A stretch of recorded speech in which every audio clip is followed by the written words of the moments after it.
સનલાઇટમાં. Definitely try about peeling and hydra facial. Hey guys, કેમ છો બધા જ મજામાં હશો. મારો અમેઝિંગ એક્સપિરિયન્સ છે હાઇડ્રા ફેશિયલ અને કેમિકલ પીલનો, તો તમે પણ આવી જાઓ. જો ફર્સ્ટ મને ક્લિન્ઝિંગ કરી આપ્યું હતું. ગમે તેવું આપણે ફેસ વોશ કરીએ પણ ક્લિન્ઝિંગ ઓઇલ કે ક્લિન્ઝિંગ મિલ્કથી મતલબ ફેસ ક્લિયર ના કરીએ તો ડર્ટ ને બધું એમ જ રહે. તો એ લોકો પ્રોપર મને ફેસ ક્લીન કરી આપ્યો ક્લિન્ઝરથી, અને 2 to 5 મિનિટ્સ જેવી મસાજ પણ આપી હતી કે જેનાથી મારો બધો જ ડર્ટ રિમૂવ થઈ જાય. અને પછી મારા પર થવાનું છે હાઇડ્રા ફેશિયલ અને એના પછી થવાનું છે કેમિકલ પીલ. તો તમે લોકો બન્યા રહેજો.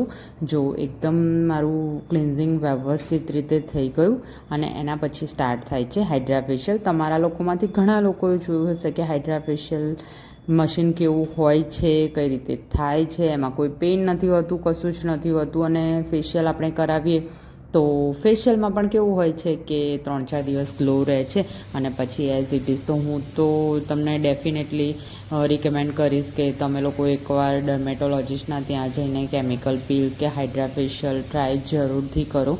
જો મારું હાઇડ્રા ફેશિયલ સ્ટાર્ટ થઈ ગયું છે આ રીતે.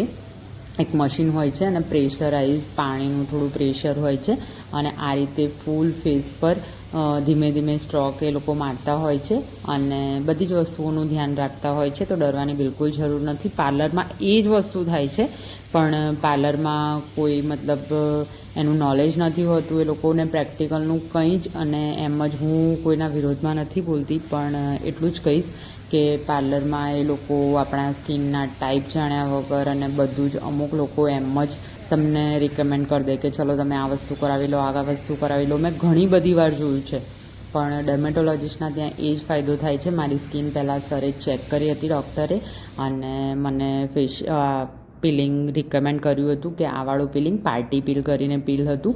એમાં ગ્લાયકોલિક એસિડ, કોજિક એસિડ જે બધા જ ગ્લો માટે વપરાય છે, અને એ જ બધા મિક્સરનું એક પીલ હતું જે લગાડવાનું હોય છે. પીલ એક સોલ્યુશન જ હોય છે જે બેઝિકલી તમારી સ્કિન પર લાગે છે, અને 5 મિનિટ્સ 10 મિનિટ્સ અલગ અલગ રેશિયો હોય છે. જો તમારી સ્કિન બેરેબલ હોય, તમે સહન કરી શકતા હો અને પીલથી કોઈ રેડનેસ ના આવતું હોય તો તમે લોકો રાખી શકો છો. પણ મેં 10 મિનિટ્સ જેવું રાખી અને પછી વોશ કરી દીધું હતું. તો જો હાઇડ્રા ફેશિયલ પછી કેટલો ગ્લો લાગે છે. અને હવે મારું સ્ટાર્ટ થઈ ગયું છે પીલ.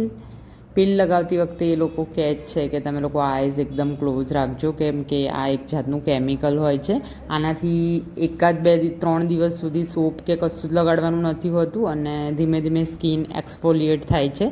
મીન્સ કે આપણું જે સ્કિનનું ફર્સ્ટ લેયર હોય છે એ ધીમે ધીમે નીકળે છે અને આપણું નવી સ્કિન બને છે. એકદમ રિજ્યુવેનેટ કહેવાય ને, કે આમ કંઈક વસ્તુ બનતી હોય તો કેટલી ફ્રેશ હોય. તમે લોકો આગળ જોશો, મેં સેકન્ડ ડેનો થોડો મારો ડલ ફેસ છે એનો પણ વિડીયો મૂક્યો છે, આમાં ક્લિપ મૂકી છે.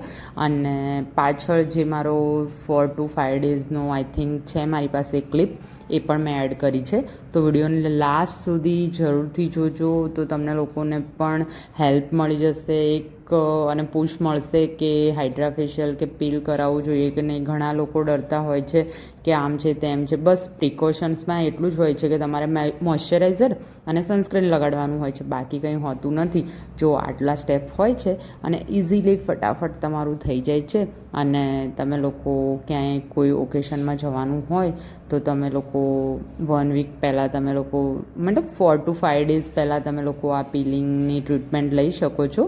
તો તમારી બધી જ ડેડ સ્કિન નીકળીને એક અલગ જ મતલબ મેકઅપ બી કરવાની જરૂર નહીં પડે એવી સ્કિન એક ઉભરાઈને બહાર આવશે. તમે લોકો જોજો લાસ્ટમાં.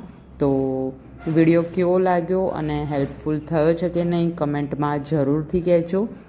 અને મારા રેગ્યુલર બ્લોગ આવતા રહેશે, તો પ્લીઝ મને સપોર્ટ કરજો. વિડીયો ગમે તો લાઇક, શેર અને સબસ્ક્રાઈબ કરજો. બાય.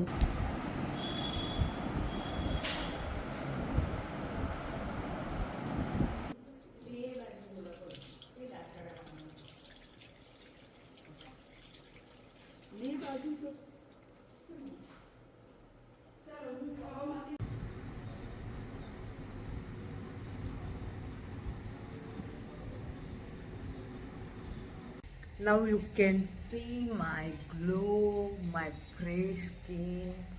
જો મારી સ્કિન એકદમ આમ રિપેર થઈ ગઈ છે. આજે 4 to 5 ડેઝ થયા છે અને અત્યારે પણ ફેસ પર કંઈ જ અપ્લાય કર્યું નથી. પણ જો ડલનેસ ને કંઈ જ લાગતું નથી.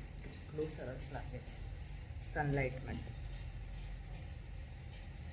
Definitely try about peeling and hydra facial. Bye.